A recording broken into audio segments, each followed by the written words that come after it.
지금 원달러 환율은 글로벌 금융위기 이후에 가장 높은 수준으로 올라왔고요. 지금 1440을 거의 목전에 두고 조금 내려와 있습니다. 레벨만 보면 글로벌 금융위기다라는 좀 말씀을 드리고요. 그 속도가 좀 중요할 것 같은데, 물론 97년, 98년의 외환위기까지는 아니겠습니다만 글로벌 금융위기 다음으로 가장 빠르게 지금 원달러 환율이 올라오고 있어요. 2015년이라든지 2018년에 올라왔던 환율 상승 국면보다는 지금 좀 빠르다. 문제는 여기서 좀 더 오를 놈이 있다. 그리고 지금의 외환 보유고나 경상수지 이런 대외 건전성 지표들이 글로벌 금융위기 때보다 이제 비교했을 때 더 좋아진 것들은 많은데요. 글로벌 금융위기 때보다 좀 안 좋아진 것들도 물론 있습니다. 핵심 이유로 꼽고 있는 게 이제 무역수지 쪽인데요.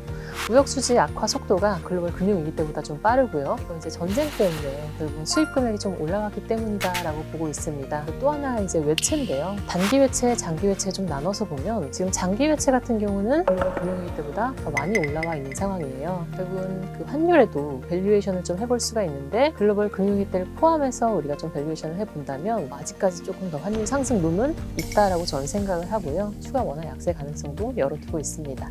예, 맞습니다. 결국은 좀 순환 참조일 것 같은데요. 한국이라는 나라에 좀 투자해서 뭔가 먹을 수 있는 게 있을까라고 생각을 했을 때 환차손이 염려가 되면 결국 우리나라 자산에 투자를 안 하겠죠. 근데 외국인들이 보기에 이제 우리나라 보면 수출이 둔화되고 있고 경기는 안 좋아지고 있고 연준은 금리를 올리고 있고 우리나라 원화 약세가 기대가 되면 오히려 자금 유입이 둔화되는 혹은 유출이 되는 속도로 읽힐 수 있을 것 같다고 생각을 하고 있습니다.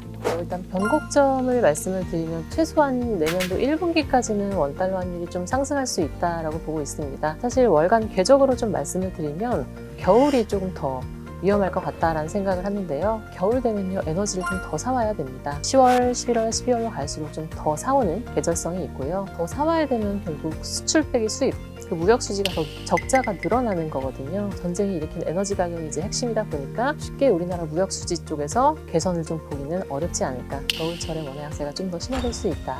연간 상단으로는 1,490원을 말씀을 드렸고요. 글로벌 금융위기 때랑 좀 여러 가지 비교를 해드렸지만 1,500이라는 숫자가 내년도 1분기 정도에 나와도 이상한 숫자는 아닌 것 같습니다. 지금이 펀더멘털 대비 과도하게 원달러 환율이 올라간 오버슈팅 국면이 아니고요. 저는 경기 둔화나 우리나라 수출 모멘텀 둔화, 그리고 이에 따른 우리나라 무역수지 적자 폭 증가가 이제 원화 약세의 이유가 된다라고 생각을 해서요. 아무래도 좀 더 상승 가능성은 있다라고 보고 있습니다.